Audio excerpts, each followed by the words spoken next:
Roletarstvo Medle je novomeško družinsko podjetje, ustanovljeno leta 1976. Izdelujejo zlasti žaluzije in rolete, manjši del proizvodnje pa je namenjen izdelavi oken.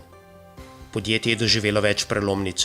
Po razpadu Jugoslavije so ostali brez materiala za proizvodnjo, zato so se usmerili v lastno proizvodnjo komponent in nabavo surovin po svetu.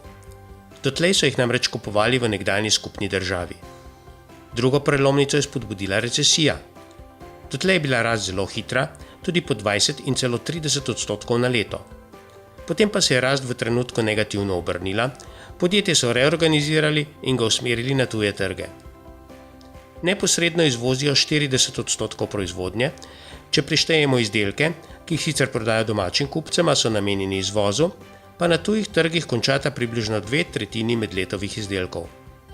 Najpomembnejši izvozni trg je Avstrija, veliko prodajo tudi v Nemčiji, Švici, državah nekdanje Jugoslavije in v Izraelu. Veliko sredstev namenijo naložbam. V naložbe in opreme vsako leto namenimo vsaj 1 milijon evrov. Menimo, da brez razvoja in inovacij v tehnoloških procesih ni dolgoročnega uspeha.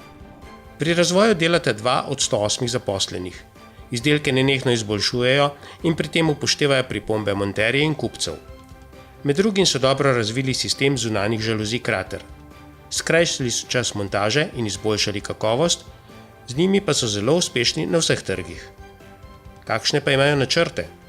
V planu ni pretirane rasti, smo zagovorniki zdrave, umirjene rasti, kot radi pravimo se z malo žličko, ravno tako na je, morda še bolj zdravo. Zmerna rast pomeni od 5 do 10% na leto in poudarek na krepitvi tehnološke opremljenosti, pravijo v Roletarstvu Medle.